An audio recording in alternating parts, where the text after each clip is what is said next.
Ja, dobro jutro.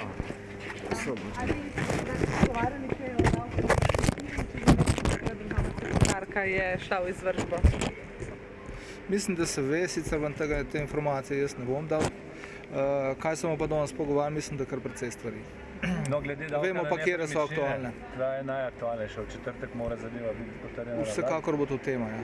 A je opcija to, da bi se davek za starejše nekako preložil in da potem pač bi bili oproščeni upokojenci plačevanja tega davka, plačevali bi ga pa njihovi dediči? Je to realna opcija? Ne vem, nisem še slišal za to opcijo, če bo predlagano, bomo o tem razmislili. A pa se vam zdi, da bi bilo to do drugih krivično bolj v bistvu? No, vsekakor, če hočemo uvesti ta davek, mora zasledovati osnovna pravila. To pa je čim manj izjem in čim bolj pravičen. A lahko vprašam, bo kakšna zahteva, da se to sekretarko, državno sekretarko umakne z položaja? Ne vem, nisem seznanjen zelo podrobno s to zadevo, tako da na to vprašanje vam ne moram govoriti. Pa je ona aktualna državna sekretarka, lahko to potrdite? Ne vem, kakšno hierarhijo zaseda v tej državi.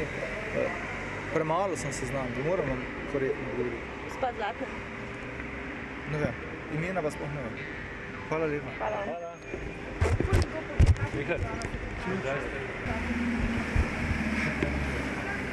Mrhovinari. S realskimi izhodišči prihajate zlasti za starejše upokojence? Poglejte, danes mora priti minister za finance s konkretnimi predlogi, s tistimi predlogi, o katerih smo se dogovorili prejšnji torek v državnem zboru. In seveda, če bodo obremenitve upokojencev, socialnih šibkih, gospodarstvenikov in kmetov prevelike, potem seveda takemu zakonu ne moramo dati podpore. Jaz upam, da bomo se uskladili. Vaš predsednik pride? Ja, jaz mislim, da pride. Aha, ker minister za finance ni, prišla je državna sekretarka. Ja, no, to ne pomeni, da ne bo prišel predsednik stranke, ki je član tudi te koalicije in istočasno seveda tudi v koordinaciji predsednice vlade. Gospod Jurša, ste že seznanjeni z imenom in priimkom državne sekretarke, ki je šla v izvršbo zaradi izplačila 3/4 plačnih nesorazmerij? Ne. Kakšno je vaše načelno mnenje? Je to korektno ravnanje, če sicer državljane vlada nagovarja, naj povsod varčujejo?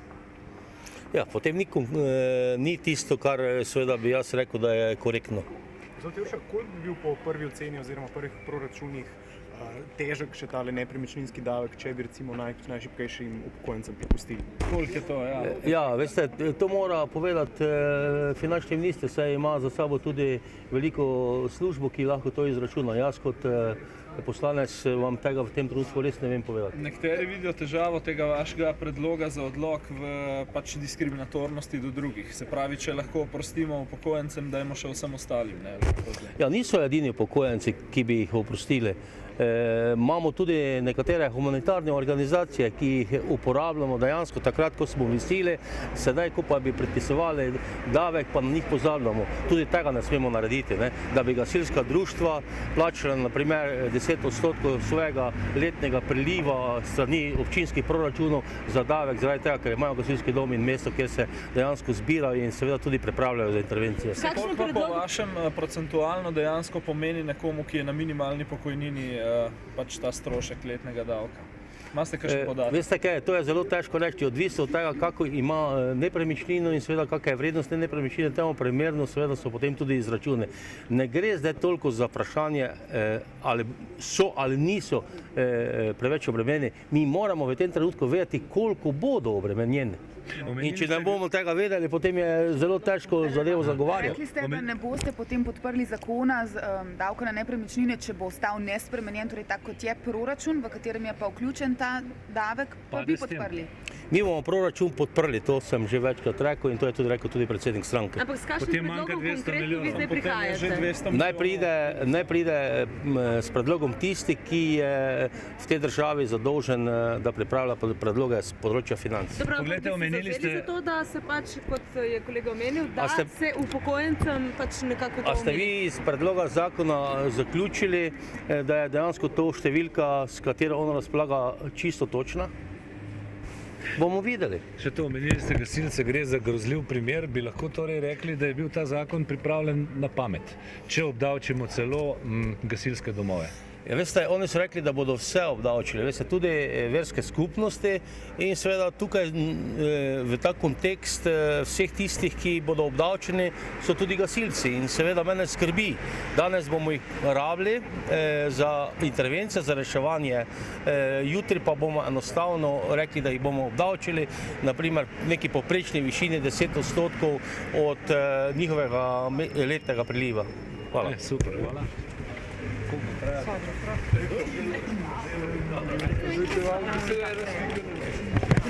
Gospod Lukšič, a lahko eno izjavo pred začetkom? Danes imate pogajanja na nepremičninski davek. Nekateri prihajajo s predlogi, da bi se določene skupine izvzele, zlasti starejši in upokojenci. Kaj pravite? Gasilci, na primer. Dogovoriti se moramo. Jaz mislim, da je treba najti rešitev, ki bo dobra za Slovenijo. In to je resno tiste izjeme, ki po eni strani bojo omogočile razvoj in po drugi strani ne bojo obremenile ljudi, ki ne morejo živeti.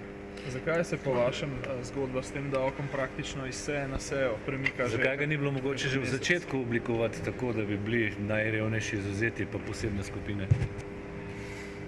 Težava je v tem, veste, zmeraj z Ministrstvom za finance, zmeraj v vsaki vladi, ker oni so orientirani praviloma samo na prihodek. Od koga je, njih to toliko ne zanima. Druge pa seveda ljudi pa zelo zanima. A vi delite to idejo Desusa, da se upokojencem nekako omogoči, da dediči z odlogom vračajo te zadeve nazaj? Kje? To je njihova ideja, neke vrste davčno posojilo v bistvu. Da, veste. Ljubo. So ustvarjali.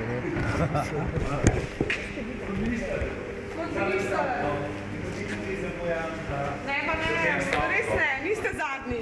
Niste zadnji, še manjka.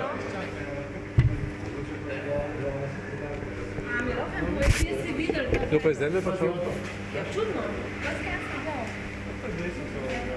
Ja.